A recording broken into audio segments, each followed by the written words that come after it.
अस्सलामु अलैकुम वरहमतुल्लाहि वबरकातुहू।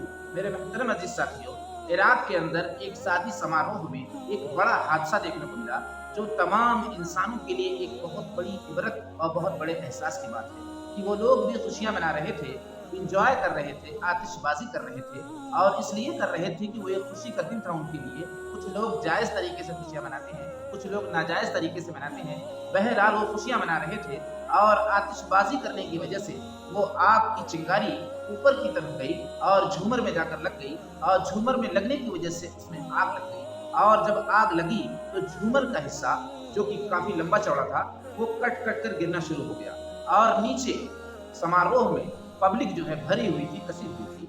जब कट कट कर गिरना शुरू हुआ मेरे दोस्तों, जो आप स्क्रीन पर देख रहे होंगे, लोग भागने की कोशिश की लेकिन सारे लोग भाग न सके। उसमें 113 लोगों की मौत हुई। वो आग का गोला जो बन बनकर गिरा है ऊपर, वो लोगों को भागने पर मजबूर कर दिया। बहुत से लोग भाग न सके। एक गिरा, उसको हटाए, दूसरा गिर गया, तीसरा गिर गया, यानी भागने की नौबत में आई बहुत से लोगों की, जिसमें 113 लोगों की जान गई मेरे दोस्तों। ये एक बहुत बड़ी हिम्मत की बात है कि ऐसे खुशी के मौके पर, ऐसे इंजॉय के मौके पर, जब लोग गर्क होते हैं, जब लोग एक दूसरे से खुशियां मना रहे होते हैं, बड़े बड़े अरमान और हौसले लेकर उसमें शामिल होते हैं, मेरे दोस्तों, इस मौके पर भी मौत नहीं छोड़ती। इस मौके पर भी मौत नहीं छोड़ती।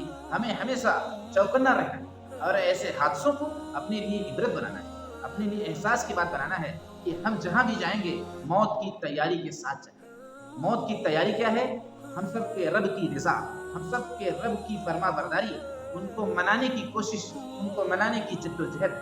जिस बात को उसने पसंद किया उस पर चलने की कोशिश, जिस बात से उसने मना किया उससे रुकने की कोशिश, इसलिए कि हादसे बताकर नहीं आएंगे, मौत बताकर नहीं आएगी। इस वीडियो के बनाने का सिर्फ और सिर्फ मकसद यही है कि हमें एहसास हो जाए कि मौत बताकर नहीं आएगी। इसलिए हम वो काम करें जिस काम के करने का उसने हम हुक्म दिया है, उसका इल्म हासिल करें। बहुत बड़ी तादाद लोगों की तो इल्म ही नहीं रखती। इस मौके पर हम सब का रब हमसे क्या चाहता है? अपनी जरूरियात का लोग इल्म रखते हैं, लेकिन अक्सर लोग इस बात का इल्म नहीं रखते कि इस मौके पर, इस हाल में, इस वक्त हम सब का रब, यानी मेरा रब, हम सब का पालने वाला क्या चाहता है, उसकी क्या खुशी है इस मौके पर, उसकी क्या रजा है इस मौके पर। हम इस बात का इल्म अक्सर नहीं करते और यही भूल, यही चूक एक दिन मौत की शक्ल में बदलेगी।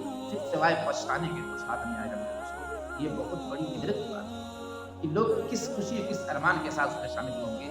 इसलिए जो है जायज तरीका, जायज रास्ता अपनाया जाए। इसलिए ये जिंदगी फिर दोबारा मिलने वाली नहीं है। हम लोगों को मनाने नहीं आए हैं, हम अपने रब को मनाने आए हैं, जिसने हमें दो पैरों पर खड़ा किया, जिसने हमें देखने के लिए दो आंख दी, जिसने हमें सोचने के लिए दिमाग दिया, जिसने हमें पीने के लिए पानी दिया, जिसने हमें सांस लेने के लिए हवा दी, जिसने हमें चलने फिरने के लिए इतनी बड़ी जमीन दिया, जिसने हमें आसमान छत की शक्ल में दिया।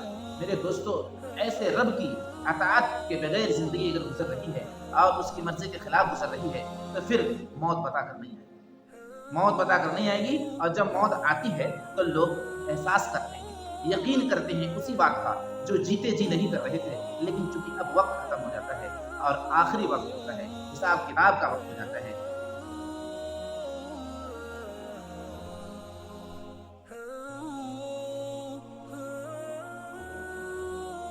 लोग अपनी जरूरियात का इल्म तो रखते हैं, लेकिन हम सब का रब क्या चाहता है इस मौके पर, इस हाल में, इस वक्त, इसका इल्म अक्सर लोग नहीं रखते और बेगर इल्म रखे उसमें शामिल हो जाते हैं। जैसे ड्राइवरी का कोई इल्म ना रखे और गाड़ी पर बैठ जाए चलाने के लिए, जैसे पायलट का कोई इल्म ना रखे और जहाज चलाने के लिए बैठ जाए, जैसे खेती का कोई इल्म ना रखे और खेती में किसानी करने के लिए उतर जाए। हमें इस बात का रखना है इस वक्त हम सब का रब क्या चाहता है। जैसे हम इस बात का इल्म रखते हैं इस वक्त गाड़ी कैसे चलानी है रोड पे, जैसे हम इस बात का इल्म रखते हैं, हम इल्म रखते हैं अगर आगे पीछे कर देते हैं तो उसकी शक्ल सूरत बदल जाती है, उसका टेस्ट बदल जाता है। इसी तरीके से अगर हमने अपने रब के हुक्म को आगे पीछे कर दिया तो फिर जिंदगी बदल जाएगी, दुनिया में आने का मकसद बदल जाएगा। फिर अपने टारगेट से हम हट जाएंगे और जब टारगेट से कोई चीज हट जाती है तो फिर वो तबाह और बर्बाद हो जाती है। इसलिए मेरे दोस्तों, आर्मी को आप देखे होंगे, फौजियों को बॉर्डर पर लगे रहते, एक टारगेट है कि उस तरफ के लोग कहीं हमला ना करते, इसलिए वो अपनी जगह से हटते नहीं। अगर वो अपने टारगेट से हट जाएं तो मुल्क तबाह हो जाएगा, बर्बाद हो जाएगा। इसलिए हर आदमी अपने रब की रजा को एक टारगेट बनाए, अपने रब की मर्जी को एक टारगेट बनाए और उसके इल्म को सीखे। इसलिए उसका इल्म सीखना इसके ऊपर फर्ज है, फर्ज है, जरूरी है, इसके बगैर कोई चाराकार नहीं। इसलिए मेरे दोस्तों, वीडियो को शेयर करो और एक बहुत बड़ा एहसास जो मैंने आपको स्क्रीन पर दिखाया उसको अपने अंदर पैदा करो और दूसरों में भी शेयर करो और चैनल को सब्सक्राइब करो ताकि